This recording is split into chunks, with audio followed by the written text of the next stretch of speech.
Hello everyone, রানী ভবানী ধারাবাহিকের আজকের পর্বে দেখতে পারবেন ভবানী সকলের সামনে বলে, মা এত কাছে এসেও কি নিজের জায়গায় প্রতিষ্ঠা পাবেন না, একটু জায়গা পাবেন না? রঘু এ কথা শোনার পর বলে, আচার্যদেব, আমাদের একটা সিদ্ধান্তে আসার প্রয়োজন, তার জন্য আলোচনা প্রয়োজন। এদিকে রঘু তার মাকে বলে, বাড়ির নতুন বউকে বরণ করে ঘরে তোলা হোক, মানে অন্দরমহলে নিয়ে যাওয়া হোক। ভবানী মনে মনে বলে, মা, যুবরাজ কথা দিয়েছিলেন তোমার কোনো অমর্যাদা এখানে হতে দেবেন না, আর তাছাড়া যতক্ষণ না তোমার প্রতিষ্ঠা হচ্ছে এখানে, ততক্ষণ অবধি আমি দাঁতে কুটোটিও নাড়ব না। এদিকে কান্তর বৌঠান বলে, ও বোন, কতক্ষণ তুমি মাকে কোলে নিয়ে এভাবে দাঁড়িয়ে থাকবে বলো তো? আমার ঘরে একটা ঠাকুর ঘর আছে, সিংহাসন আছে ছোট্ট, ওখানেই না হয় মাকে রেখো। কিন্তু ভবানী কিছুতেই তাতে সায় দেয় না। এদিকে রামকান্ত সত্য আসে। রামকান্ত বলে, বৌঠান, তোমার বোনকে বলে দাও রূপোর সিংহাসন নিয়ে এসেছি, সেখানেই তিনি যেন তার আরাধ্যা দেবীকে প্রতিষ্ঠা করান, আর অভিমানটা ভুলে যেন মুখে কিছু নেন।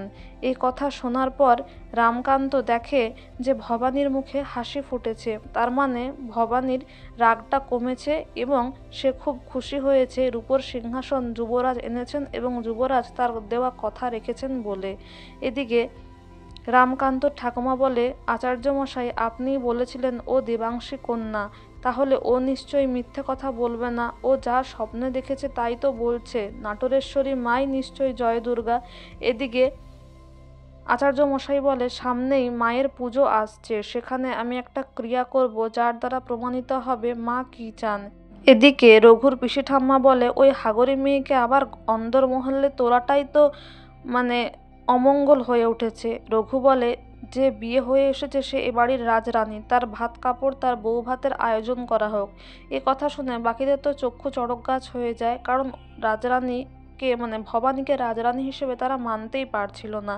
কিন্তু রামকান্তর মা এসে বলে, বাড়ির এই প্রাসাদের পাটরানী হিসেবে আমার একটাই আদেশ, অনুরোধ নয়, সকলকেই ভাত কাপড়ের অনুষ্ঠান এবং বউ ভাতের আয়োজনে হাত লাগাতে হবে।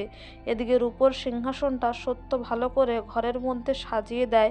তারপর রামকান্ত সত্য এবং তার বৌঠান ভবানীকে নিয়ে আসে। ভবানী তার মাকে বলে, জয় দুর্গা মাকে বলে, মা, তুমি এখানে একটু বিশ্রাম নাও, আগে তুমি যেরকম আলো দেখাবে, তুমি যা চাইবে তেমন হবে। সত্য বলে, বৌঠানের মন কত সরল, সে ঠাকুরের সাথে মা মেয়ের মতো করে কথা বলছে।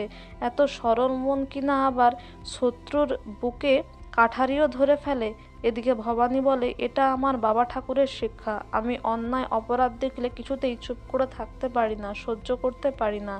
আগামী পর্বে দেখবেন ভাত কাপড়ের অনুষ্ঠানে রানী ভবানীকে রামকান্তর বৌঠান, বিধবা বৌঠান, গয়না পরিয়ে দেয়, আর যেটা নিয়ে তার বৌঠানকে সকলে অপমান তো করেই, এমনকি রানীর সামনে ভবানীর সামনে অপমান করলে ভবানী খুবই রেগে যায়, আর ভবানী তার প্রতিবাদ করে। তো বন্ধুরা, এই ছিল আজকের রানী ভবানী ধারাবাহিকের update. Thank you so much for watching the video.